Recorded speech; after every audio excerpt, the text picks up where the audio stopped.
રાજકોટ જિલ્લાના ધોરાજી તાલુકામાં આવેલ વાલ્મીકી સમાજના સ્મશાનના પડતર પ્રશ્નો અને માંગણીઓને લઈને નગરપાલિકાના પ્રમુખ તેમજ કારોબારીને આવેદનપત્ર પાઠવવામાં આવ્યું હતું, જેના ત્રીજા દિવસે વાલ્મીકી સમાજ સ્મશાન સફાઈની કામગીરી ચાલુ કરી દેવામાં આવી છે. તો વાલ્મીકી સમાજના સ્મશાનનો 50 વર્ષથી વધારે જૂનો પ્રશ્ન હલ થવા પામ્યો છે. વાલ્મીકી સમાજના સ્મશાનમાં અસામાજિક તત્વો અવારનવાર અડ્ડો જમાવતા હોવાને લઈ સાફ સફાઈ પણ બંધ થઈ જવા પામી હતી. ત્યારે વાલ્મીકી સમાજના સ્મશાનમાં કાંટા અને જાળી ઝાકરા પણ વધી જવા પામ્યા હતા. દફન વિધિમાં કરવા આવતા લોકોને ભારે મુશ્કેલી પડી રહી હતી, જેને લઈ ધોરાજી નગરપાલિકાના પ્રમુખ તેમજ કારોબારીને આવેદનપત્ર પાઠવવામાં આવ્યા બાદ ત્રીજા દિવસે વાલ્મીકી સમાજના સફાઈની કામગીરી ચાલુ કરાઈ હતી. ત્યારે નગરપાલિકાના પ્રમુખ ચિંટુભાઈ કોયાણી તેમજ કારોબારી સીસી અટાળા તેમજ આખી ટીમ દ્વારા સહકાર આપવા બદલ સ્થાનિકો દ્વારા તેમનો આભાર વ્યક્ત કરાયો હતો.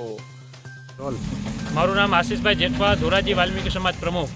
આજે ધોરાજીમાં જે વાલ્મીકી સમાજનું સ્મશાન આવેલું છે એ સ્મશાન લગભગ આઝાદી વખતથી કહીએ કે 50 વર્ષથી કહીએ તો આ સ્મશાનનું કોઈ પણ જાતનું કામ થયું નહોતું.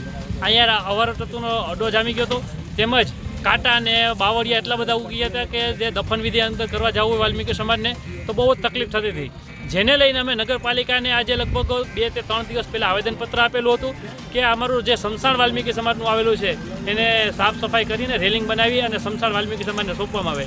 જે આજે નગરપાલિકાના પ્રમુખ ચિંટુભાઈ કોયાણી તેમજ કારોબારી ચેરમેન સીસી અંટાળા તેમજ આખી બોડી વેજ અમને સહકાર આપી અને જ્યાં સ્મશાનનું કામ ચાલુ કરાવેલ છે આજથી, એ બદલ અમે બોડીનો પણ ખૂબ ખૂબ આભાર માનીએ છીએ. તેમજ અમારા વાલ્મીકી સમાજના નવ ચૂંટાયેલા બધા સભ્યો અને યુવાનો આજે માથે રહી અને આજે સ્મશાનનું કામ કરાવી રહ્યા છીએ. જે વાલ્મીકી સમાજનું અત્યારે આ સ્મશાન હતું એ અતિશય ગંભીર હાલતમાં એમ કહીએ કે આવારા તત્વોનો અડ્ડો બની ગયો હતો.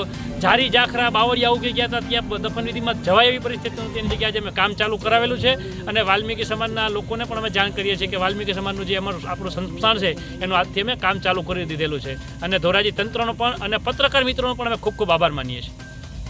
વિમલ સોંદરવા સાથે CN24 ન્યૂઝ. હવે જુઓ દેશ દુનિયાની તમામ ખબરો તમારી આંગળીના ટેરવે.